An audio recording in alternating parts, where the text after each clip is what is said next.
A ver, cuando pensamos en tecnología, en ordenadores, en procesadores, hay un nombre que, seamos sinceros, nos viene a casi todos a la cabeza: Intel. Pero la historia de cómo ese nombre acabó en el corazón de casi todos nuestros aparatos, es toda una epopeya. Es una historia de innovación, de un dominio casi absoluto, de tropiezos monumentales y sobre todo de una lucha constante por reinventarse. Vamos a desgranar la historia de este auténtico gigante tecnológico.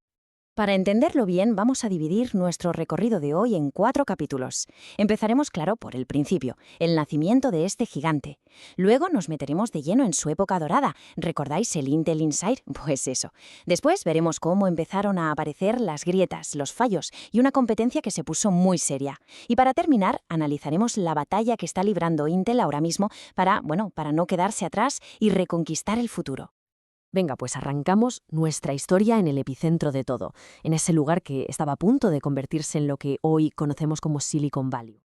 Fijaos, estamos en 1968. Dos ingenieros, Robert Noyce y Gordon Moore, deciden dejar su curro en Fairchild Semiconductor, que era por así decirlo la cantera de Silicon Valley, para montar su propia empresa. La llamaron Intel, que venía de Integrated Electronics, y al principio se centraron en las memorias. Pero el momento que lo cambió absolutamente todo llegó en 1971, con algo que parecía de ciencia ficción: el primer microprocesador. Y solo 10 años después, una alianza clave con IBM iba a cimentar su dominio para las décadas siguientes.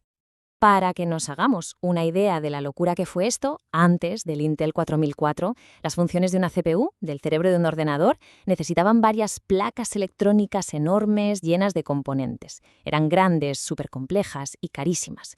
Y de repente llega Intel y mete todo eso, toda esa potencia, en un único y diminuto chip de silicio.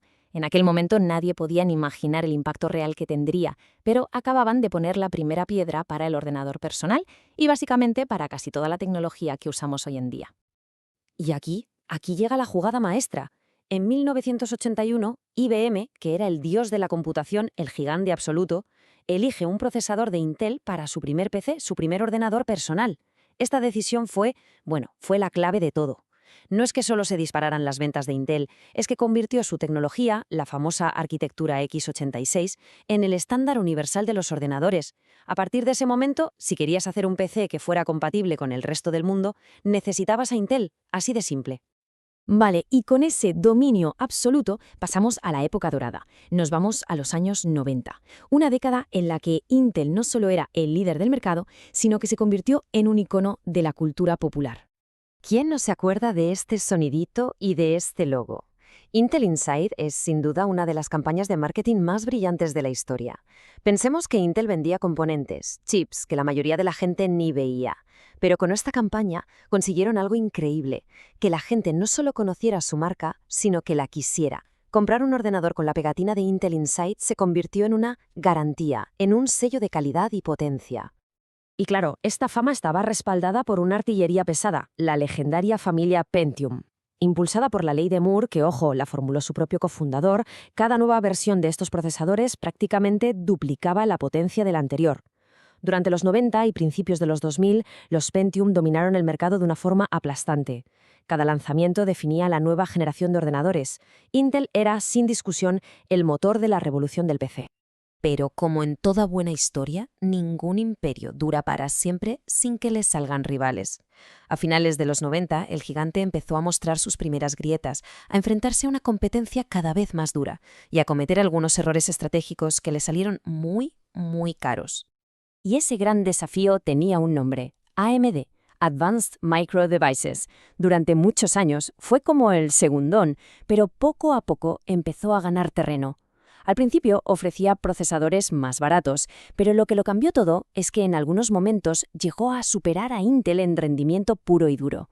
Por primera vez en mucho tiempo, la competencia ya no era una anécdota, era una amenaza real que le estaba comiendo mercado y prestigio a un Intel que se había acostumbrado a reinar en solitario.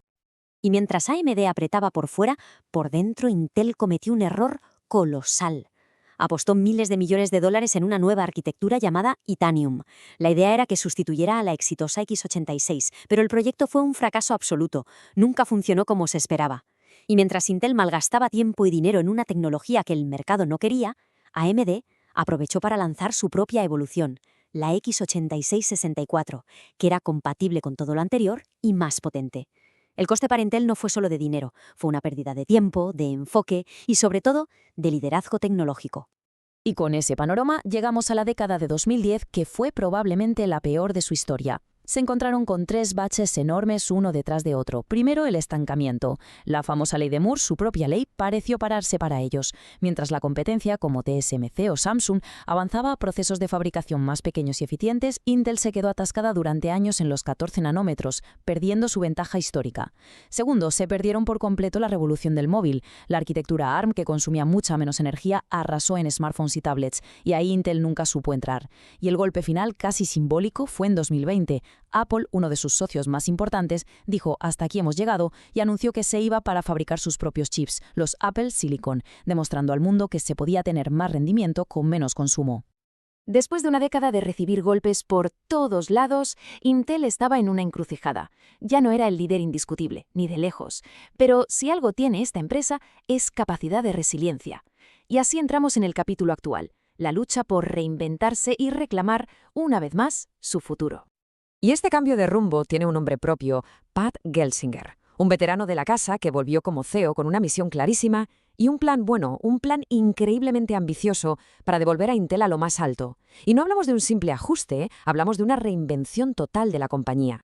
El plan de remontada es muy claro y se apoya en 3 grandes pilares. El primero, una inversión masiva de miles y miles de millones en nuevas fábricas en Estados Unidos y Europa. Quieren reducir la dependencia de Asia y volver a controlar su producción.